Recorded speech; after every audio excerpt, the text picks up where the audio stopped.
My parents missed my MIT graduation to attend my sister's ballet recital, only to realize later that it was the day I severed ties with them.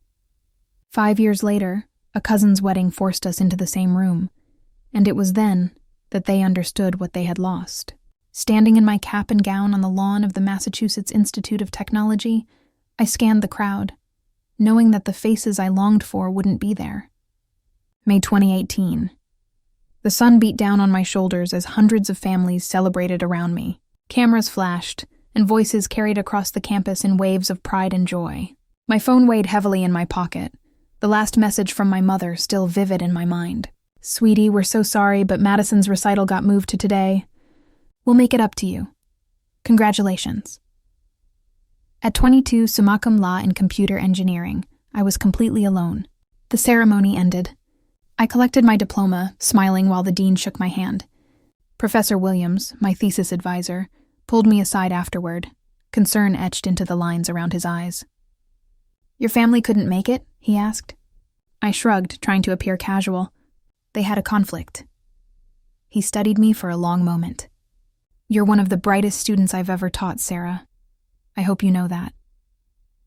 I thanked him and walked back to my apartment through the Cambridge streets, still in my regalia. Tourists took photos. A homeless man congratulated me, but my phone remained silent. That evening, I finally received the call. My mother's voice bubbled with enthusiasm. "Madison was absolutely breathtaking. You should have seen her in that white tutu. Everyone said she was the star of the show. How was your little ceremony?" My little ceremony? 4 years of sleepless nights, countless hours in the lab, a breakthrough in semiconductor design with potential for a patent. But it was my little ceremony, while Madison's community theater ballet recital was the event of the year. "It was fine," I said flatly. "Oh, good. Your father recorded the whole recital. Do you want me to send you the video?" Something inside me cracked. "No, Mom, I don't." "Don't be like that, Sarah. You know how important dance is to Madison. You've always been so independent, so self-sufficient. You understand, right?" I understood perfectly. I'd understood since I was 7 years old and missed my own birthday party, because Madison had an emergency costume fitting. I'd understood when they skipped my high school awards ceremony because Madison needed them at her dance competition in Ohio. I'd understood when they refused to help with my college application fees because Madison's private. Lessons were expensive. Yet, somehow, they found money for a new car when Madison turned 16 while I took the bus. "I have to go," I said. "Wait, we'll visit soon. Maybe next month." "Sure, Mom. Maybe next month." I hung up. Then I blocked both their numbers. The next morning, I blocked them on every social media platform. I changed my email. When they tried to reach me through my old college roommate, Jenny, I asked her to tell them I needed space. What I didn't tell anyone was that the space would be permanent. My Uncle Robert, my father's brother, was the only family member whose contact information I kept. He'd always been different from the rest of them. Quieter, more observant. He sent me a card for graduation with a check inside and a note that read, "I'm proud of you, kiddo. I always have been." Through Uncle Robert, I heard fragments of how my disappearance played out at home. Apparently, my parents didn't realize I was seriously upset for the first 3 weeks. They thought I was busy with job hunting.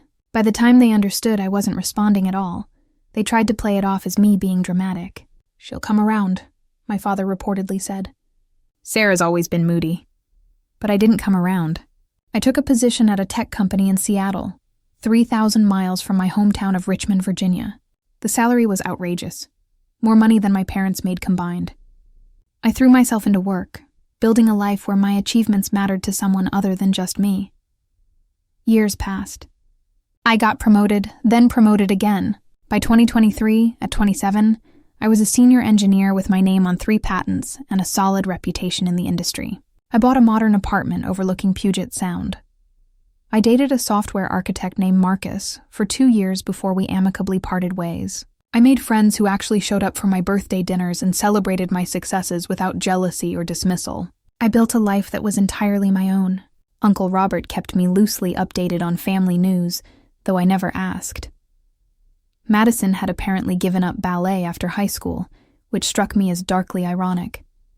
She had married young to a man named Tyler, worked as a receptionist at a dental office, and according to Robert, seemed content enough. My parents still lived in the same house, still followed the same routines. They asked about me sometimes, he said, but with a strange detachment, as if I were a distant relative they barely remembered rather than their oldest daughter. Then, in January 2023, Uncle Robert called with news. "My son Derek is getting married in June," he said. "Big wedding. The whole family is invited. I know you've been keeping your distance, Sarah, but I'd really like you there." Derek specifically asked me to reach out. He always looked up to you. I remembered Derek as a gangly kid obsessed with video games. How old is he now? 24. He's marrying his college sweetheart, Amanda. She's lovely, I hesitated. 5 years was a long time. Part of me had healed during that period. I'd built enough distance that maybe I could handle a single day in the same space as my parents. "Will they be there?" I asked, though I already knew the answer. "Your parents?" "Yes. Madison and Tyler, too." Robert's voice softened. "But it's a big wedding, Sarah. Over 200 guests. You could probably avoid them pretty easily if you wanted to." "I'll think about it." But I already knew I was going to attend. Something had shifted in me over those 5 years. I wasn't angry anymore. Anger implied they still had power over me. Instead, I felt curious. I wanted to see them with new eyes. Eyes that belonged to someone who had built success without their approval or support. RSVPD. Yes. In the months leading up to the wedding, I prepared myself mentally. I bought a dress that cost more than my parents' monthly mortgage payment, a sleek navy blue number that made me look every inch the successful tech professional I'd become. I booked a hotel room at the nicest place in Richmond. I arranged for a rental car, a Tesla, because why not? June arrived with the humid heat of Virginia. I flew into Richmond International the day before the wedding, checked into my hotel, and spent the evening reminding myself that I was doing this for Derek, not for any dramatic confrontation. The wedding was at a historic estate outside the city, with manicured gardens and white columns. I arrived exactly on time, blending into the crowd of guests. The ceremony was scheduled for 4 hours in the afternoon, with a reception to follow. I spotted my parents almost immediately. They had aged more than I expected. My father's hair had gone mostly gray, and my mother had gained weight. They stood near the garden entrance with Madison and her husband, a stocky man with a goatee who kept checking his phone. Madison looked tired, older than her 25 years, her hair pulled back in a messy bun. They hadn't seen me yet. I made my way to the opposite side of the garden, finding a seat toward the back for the ceremony. Derek and Amanda exchanged vows under an arch covered in roses, and I felt genuinely happy for them. Uncle Robert gave a touching speech about love and partnership that made several guests tear up. The reception began. I congratulated Derek and Amanda in the receiving line. "Sarah, you made it." Derek pulled me into a hug. "Dad said you might come, but I wasn't sure." "God, it's been forever." "You're all grown up," I said, smiling. "Congratulations to both of you." Amanda, a petite woman with kind eyes, squeezed my hand. "Derek talks about you all the time. He says, you're like a genius or something." "Hardly, but I do all right." I moved through the line and into the reception hall, accepting a glass of champagne from a passing waiter. The room was beautiful. Chandeliers, round tables with white linens, a live band setting up in the corner. I found my assigned seat at a table with some of Derek's college friends, far from where my immediate family was sitting. For the first hour, I successfully avoided any interaction. I chatted with the college friends, learned about their lives, shared edited highlights from mine. We ate dinner, filet mignon and roasted vegetables. The band started playing. People moved to the dance floor. Then my mother appeared at my elbow. "Sarah?" Her voice cracked slightly. "Is that really you?" I turned slowly, keeping my expression neutral. "Hi, Mom." She looked like she might cry. "We didn't know you'd be here. Why didn't you tell us you were coming?" "I RSVP'd to Derek and Amanda. This is their day."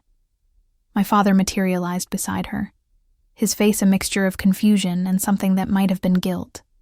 "You look different. Older." "It's been 5 years. People age." Madison hung back, watching with wide eyes. She'd always been good at reading the temperature of a room, knowing when to stay quiet. 5 years, my mother repeated. "Sarah, we've tried to reach you. We've called, sent emails. I know. Then why didn't you respond? Do you have any idea how much you've hurt us?" The audacity of that sentence nearly made me laugh. How much I've hurt you. We're your parents. You can't just disappear from our lives because of some silly grudge. There it was. The complete lack of understanding, even after 5 years of silence that should have screamed volumes. A silly grudge? I echoed. Is that what you think this is about? My father shifted uncomfortably. Look, we know you were upset about graduation, but Madison's recital was a community theater performance that you could have seen any night that week. They did 5 shows. I kept my voice level, conversational. Several people at nearby tables were starting to glance over. My MIT graduation happened once, I said. You've always been so independent, my mother said, falling back on her usual defense. Madison needed us more. She's sensitive. And you're so strong. I was your daughter, too. I am your daughter, and you spent my entire life acting like I was an afterthought. The words came out calm, almost clinical. Every birthday, every achievement, every moment that should have been about me got overshadowed by whatever Madison needed that day. Madison flinched. Sarah, I never asked them to. I know you didn't. This isn't about you, Madison. It's about them. I looked at my parents, really looked at them, and felt nothing but a distant sadness. You skipped my 7th birthday party for your costume fitting. You missed my high school graduation, where I was valedictorian, because you had a dance competition in Columbus. You refused to help with my college applications, but bought Madison a car when she turned 16. And then when I achieved something genuinely incredible, you couldn't even show up for 3 hours. We sent you money, my father said weakly. I didn't need money. I had scholarships and student jobs. I needed my parents. The silence stretched between us. Around the reception, life continued, people laughing, dancing, celebrating. We were a small island of dysfunction in the sea of joy. What do you want from us? My mother finally asked. An apology? Fine, I'm sorry. We're sorry. Can we move past this now? I don't want anything from you. The truth of it settled over me like a comfortable blanket. I stopped wanting anything from you 5 years ago. I came here for Derrick because he asked me to. Because he matters to me. You don't get to corner me at a wedding and demand emotional resolution because it's convenient for you now. That's not fair, my mother whispered. Neither is spending 22 years making your child feel invisible. I walked away, leaving them standing by the bar. My hands weren't shaking. My voice hadn't wavered. I felt almost eerily calm as I made my way back to my table, finished my champagne, and asked one of Derrick's friends to dance. Uncle Robert found me during a slow song. I saw that, he said quietly as we swayed to the music. You handled it better than I expected. I've had 5 years to process everything. They've had 5 years to realize what they lost, and apparently learned nothing. For what it's worth, your father asked me about you last Christmas. Wanted to know if you were okay, if you were happy. Robert smiled sadly. I told him you were thriving. He looked surprised. Of course he was surprised. He never thought I'd actually survive without their approval. The song ended. Robert squeezed my shoulder. I'm proud of you, Sarah. Not just for your career, for this, for knowing your worth. The rest of the reception passed in a blur.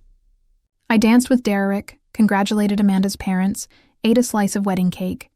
My parents kept their distance, though I caught my mother staring at me several times from across the room. Madison approached once while I was freshening up in the ladies' room.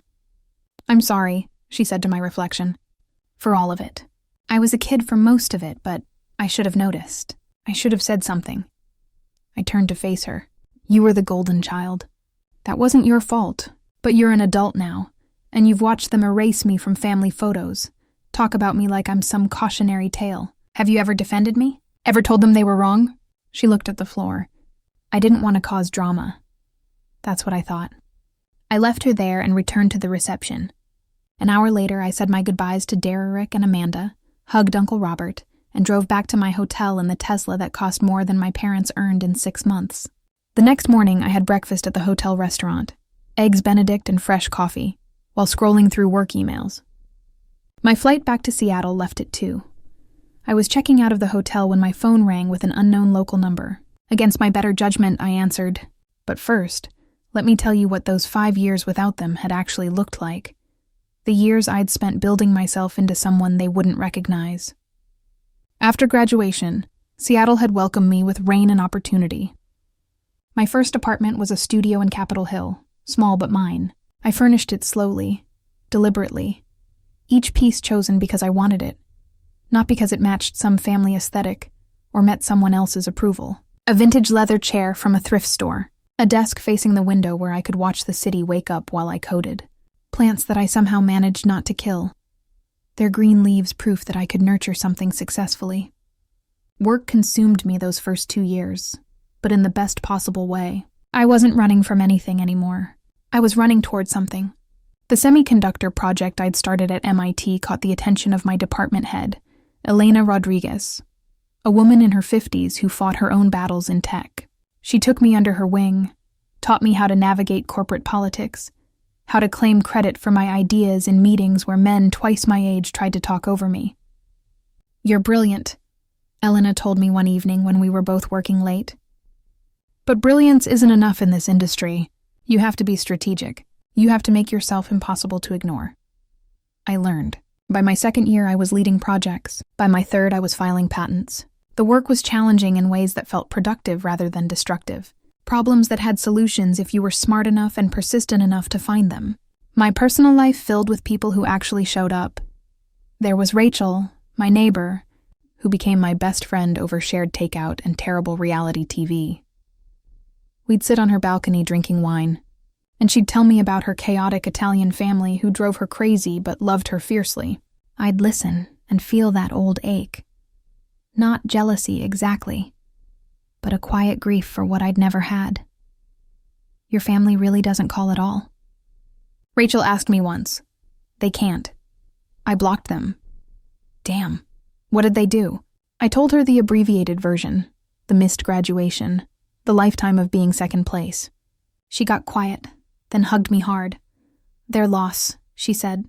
"Seriously, you're like annoyingly accomplished. If you were my sister, I'd brag about you constantly." Those words meant more than she probably knew. There were other friends, too. Jordan from my kickboxing class, who taught me that physical strength could be a metaphor for emotional resilience. Priya from work, who invited me to Diwali celebrations with her family and made me feel welcome in their warmth. These people chose me, and I chose them back, building a family of intention rather than obligation. The dating was harder. Marcus and I had met at a tech meetup, bonded over our mutual love of obscure programming languages and Korean food. He was kind, stable, everything that should have worked. But 2 years in, during a conversation about future plans, he'd mentioned wanting kids someday and how important family traditions were to him. "What about your family traditions?" he'd asked. "Would you want to incorporate those?" I'd frozen. "I don't have family traditions. Everyone has something. Holiday rituals, birthday celebrations. Marcus, I don't talk to my family at all, and I don't plan to change that." He tried to understand. Really tried. But eventually, the lack of in-laws, the absence of that whole dimension of life became a problem he couldn't quite reconcile. We'd split amicably, both acknowledging we wanted different futures. After Marcus, I dated casually, a lawyer named Tom, who was too obsessed with his career. A teacher named Scott, who was too eager to fix me as if I were broken, rather than intentionally reconstructed.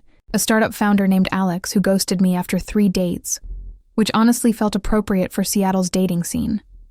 I threw myself deeper into work. The patents started piling up. Innovations in chip design, improvements to processing efficiency. Each one had my name on it.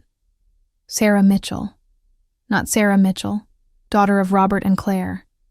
Not Sarah Mitchell, sister of Madison. Just Sarah Mitchell, engineer. My salary climbed. The studio apartment became a 1-bedroom. The 1-bedroom became the 2-bedroom with the water view.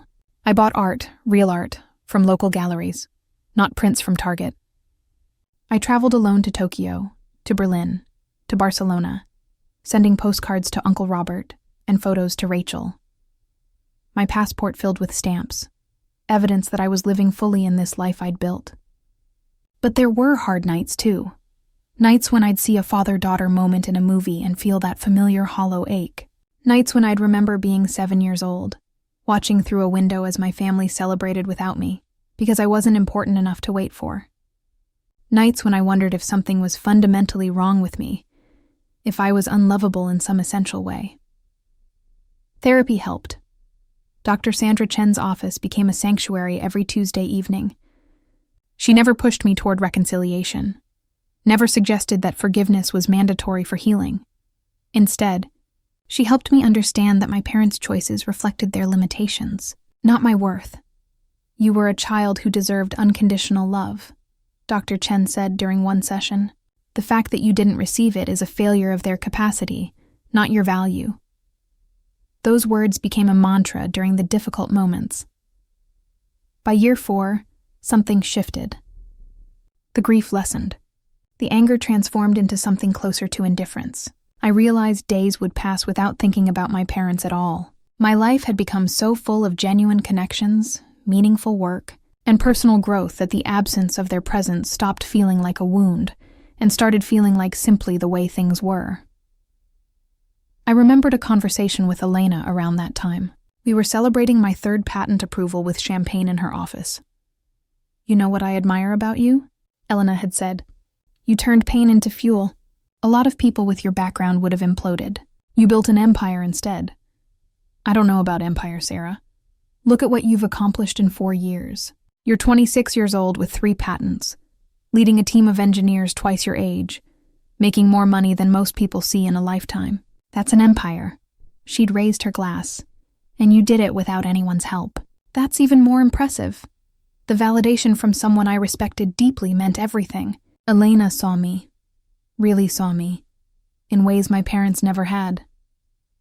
So by the time Derek's wedding invitation arrived, I wasn't the wounded 22-year-old who'd walked across that graduation stage alone.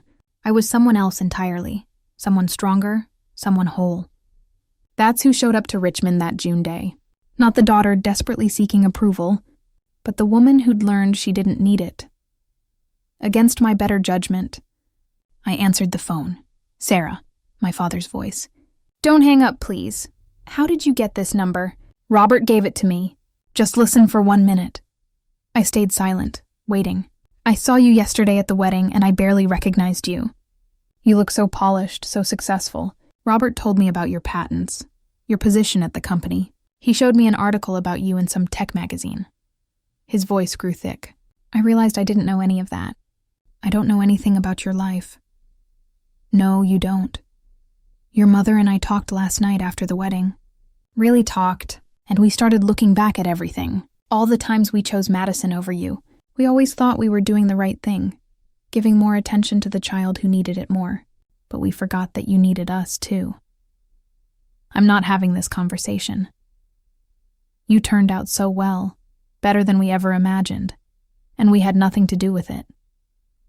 The admission hung in the air between us. I could hear him breathing, waiting for me to absolve him, to say it was okay, to offer forgiveness. "You're right," I said finally. "You had nothing to do with it. I did this alone, and I'll continue doing it alone. Sarah, I don't hate you. I don't even feel angry anymore. But I also don't feel anything else. You're strangers who share my DNA, and that's all you'll ever be." I paused, making sure my words were clear. "Seeing you yesterday confirmed what I've known for 5 years. I made the right choice when I walked away. I'm happier without you in my life. There has to be something we can do, some way to fix this. You can't fix 22 years of neglect with one conversation. You can't erase the fact that my MIT graduation, the proudest moment of my life, is forever tainted by your absence. You made your choices. Now I've made mine. Will we ever hear from you again?" I thought about it honestly. Maybe at funerals. Maybe at other weddings if Uncle Robert asks me. But no, you won't hear from me. I won't send Christmas cards or birthday wishes. I won't call on Mother's Day or Father's Day. You wanted to prioritize Madison's needs over mine for 2 decades. Well, now you get to live with the consequences of that choice. Your mother is devastated. She'll survive. She's strong and independent, remember? That's what she always said about me, but I didn't need her. Turns out she was right. I ended the call and blocked the number. On the flight back to Seattle, I thought about the little girl I used to be. The one who tried so hard to earn her parents' attention, who believed that if she just achieved enough, excelled enough, succeeded enough, they'd finally see her. I grieved for that little girl. She deserved better, but the woman I'd become, she was doing just fine. Monday morning. I walked into my office with its view of the Space Needle and the Sound, grabbed my first coffee of the day, and dove into a new project that would eventually become my most successful patent yet. My colleague Jennifer stopped by my desk around noon. "How was the wedding?" she asked. "Interesting. Saw some family I hadn't seen in years." "Good interesting or bad interesting?" "Necessary interesting." She laughed and invited me to happy hour on Friday. I agreed, already looking forward to it, to the easy friendships I'd cultivated, to the life I'd built brick by brick without my parents' help or approval. That evening, Uncle Robert sent me a text. "Your father called me. Said you spoke this morning." He sounded lost. "Your mother is apparently going through old photo albums and crying. Just thought you should know." I typed back, "Thanks for letting me know, but it doesn't change anything." I didn't think it would. Still proud of you, kiddo. Over the following weeks, I heard through Robert that my parents had entered what he called the mourning phase. They'd removed Madison from her pedestal, apparently, which caused its own family drama. Madison felt attacked. Tyler felt caught in the middle. My parents cycled through anger at me for being unreasonable, anger at themselves for their choices, and a desperate sadness that Robert said was difficult to witness. But I felt none of it. I was insulated by 3,000 miles and 5 years of hard-won emotional distance. In August, my company sent me to a tech conference in Boston. I had a free afternoon, so I drove to Cambridge and walked around MIT's campus. Students hurried past with backpacks, their faces bright with ambition and exhaustion. I stood on the lawn where I once received my diploma alone and took a photo of the view. That night, I posted it on my Instagram, the first photo I'd posted in months. Caption: 5 years ago, I graduated from here and started building a life I actually wanted. Best decision I ever made. The post got over 300 likes from colleagues, friends, and former classmates. People I'd gone to MIT with commented their congratulations and pride. One former lab partner wrote, "You've always been an inspiration. Remember that time you debugged that impossible code at 3 a.m.? You were unstoppable then, and you're unstoppable now." I smiled at my phone screen, feeling genuinely content. Uncle Robert called a few days later. "Your mother saw your Instagram post. She's not following you, but Madison showed it to her. She cried for an hour." "Robert, I appreciate you keeping me updated, but you don't have to tell me these things anymore. Their feelings aren't my responsibility." "Fair enough. Just wanted to make sure you knew they're finally understanding what they lost." They didn't lose me. They never really had me. The truth of that statement echoed long after the call ended. My parents had been physically present for my childhood, but emotionally absent for everything that mattered. They provided food, shelter, and basic necessities while withholding the one thing a child needs most: to feel seen, valued, and prioritized. I'd spent 5 years learning to see, value, and prioritize myself. Their sudden realization that they'd failed me didn't undo the work I'd done to heal. In October, Derek and Amanda announced they were expecting a baby. Uncle Robert hosted a family gathering to celebrate, and he called to invite me. I politely declined. "My parents will be there." "They will, but Sarah, Derek really wants you in his life. Amanda does too." "Are you going to let your parents dictate which family events you can attend?" He had a point. Let me think about it. I thought about it for 3 days, then called Derek directly. "Uncle Robert said you want me at the celebration." "I do. You're basically my cool older cousin who inspired me to aim high. I want my kid to know you." His sincerity hit me square in the chest. "Okay, I'll come. But I need you to understand something. I'm not there to reconcile with my parents. I'm there for you and Amanda. If they approach me, I'll be civil, but that's it. That's all I'm asking." The gathering was smaller than the wedding, maybe 40 people at Uncle Robert's house. I arrived late deliberately, slipping in after most guests had already arrived. I found Derek and Amanda in the backyard, congratulated them, and spent most of the afternoon talking with Robert's wife, Margaret, who'd always been kind to me. My parents stayed on the other side of the yard. Madison approached once, asking how I was doing, and I gave her the polite, distant answers you'd give an acquaintance. She didn't push for more. As the sun started setting and I prepared to leave, my mother intercepted me near the front door. "I'm glad you came," she said.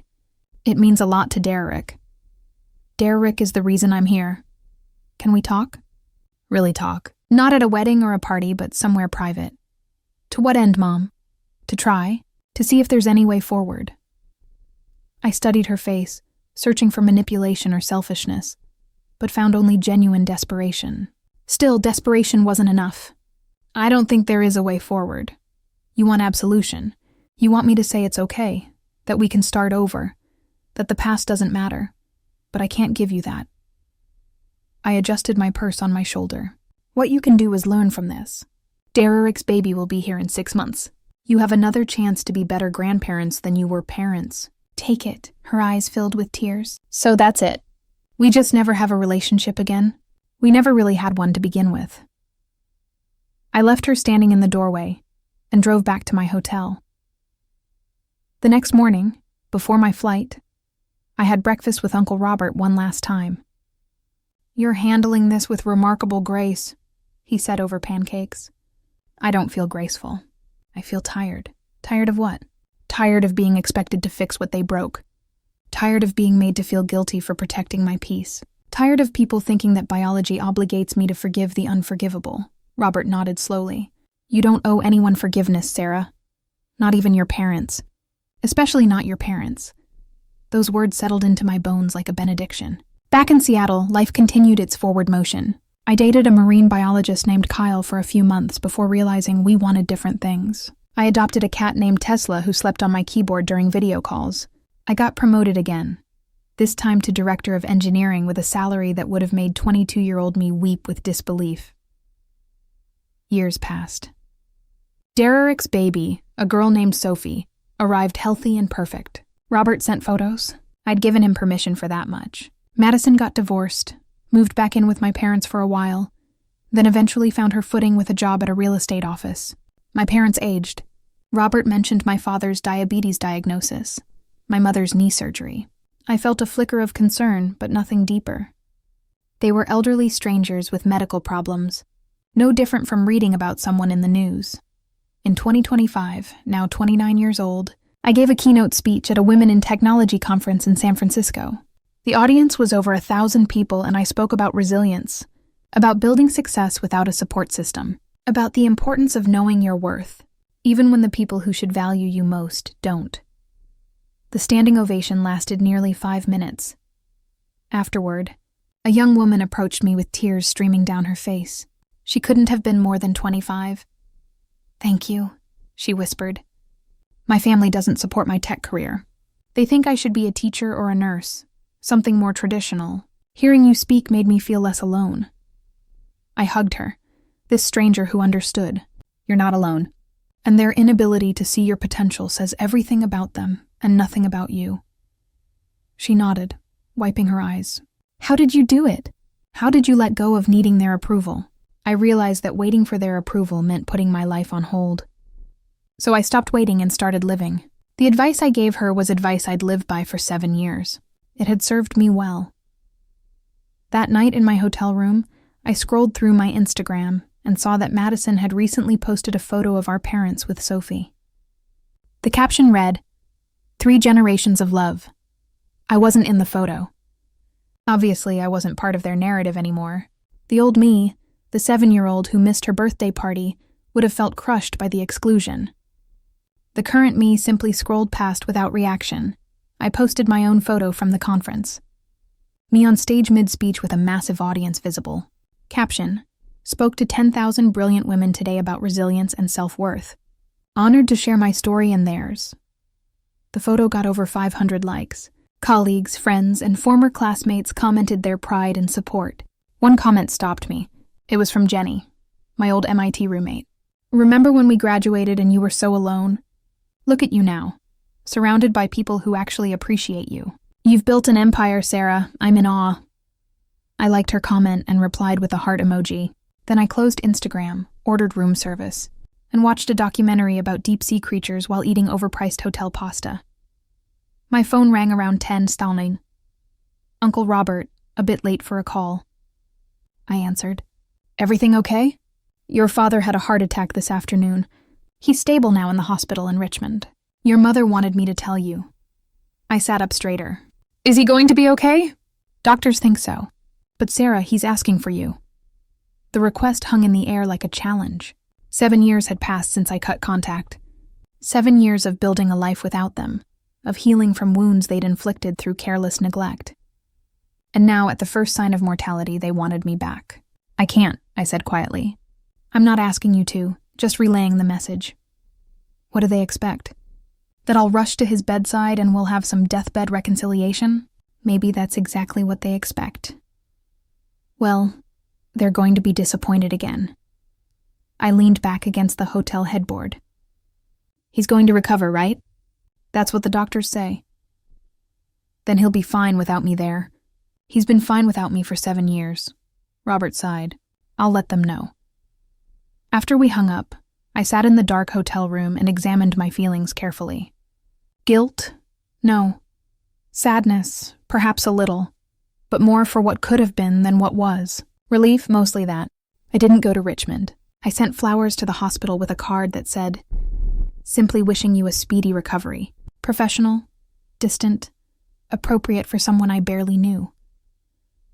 My mother called Robert, furious that I'd sent flowers instead of appearing in person. Apparently, my father cried when he saw them, not from gratitude, but from grief. Madison called me a heartless monster on Facebook in a post she later deleted.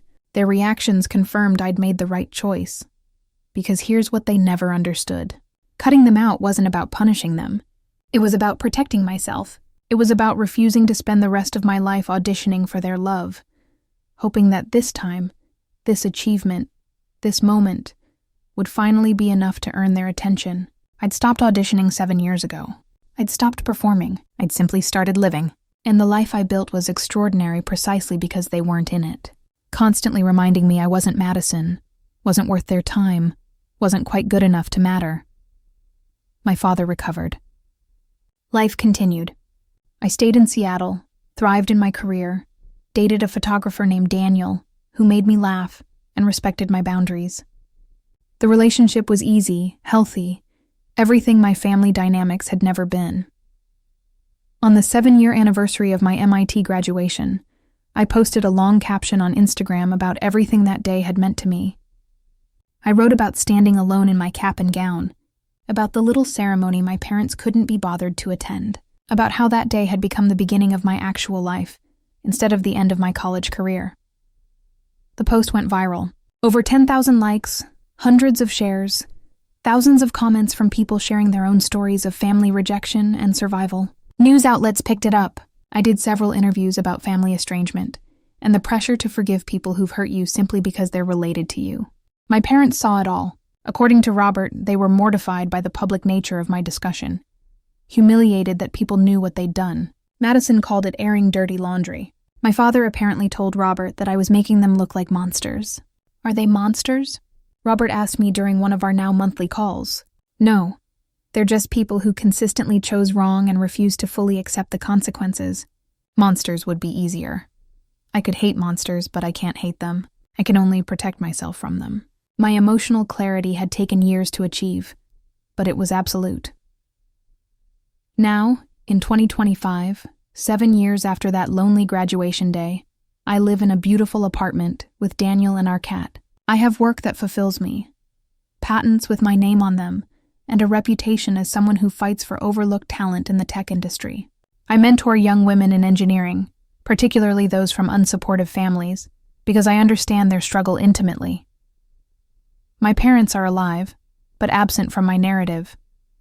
Madison exists on the periphery, someone I might see at funerals someday. Uncle Robert remains my sole connection to that past life, and I treasure his presence in my current one. People sometimes ask if I regret cutting my parents out. They want me to admit that I've lost something valuable. That family is irreplaceable. That blood matters most. But I haven't lost anything. I've gained everything. Self-respect, peace, success without their shadow over it. They lost a daughter who would have moved mountains to earn their pride. They lost patents with their last name attached. Grandchildren they might have had if I ever felt secure enough to start a family. A relationship with someone who turned out pretty extraordinary despite their complete lack of support. 7 years ago, they made a choice to skip my MIT graduation for a ballet recital that didn't matter. They probably don't even remember the details of Madison's performance that day. But I remember everything about mine. The weight of the diploma in my hand, the empty seats in the family section, the moment I decided I was done begging for crumbs of their attention. That was the day I cut them out. They just didn't realize it until much, much later, and by then it was far too late to matter.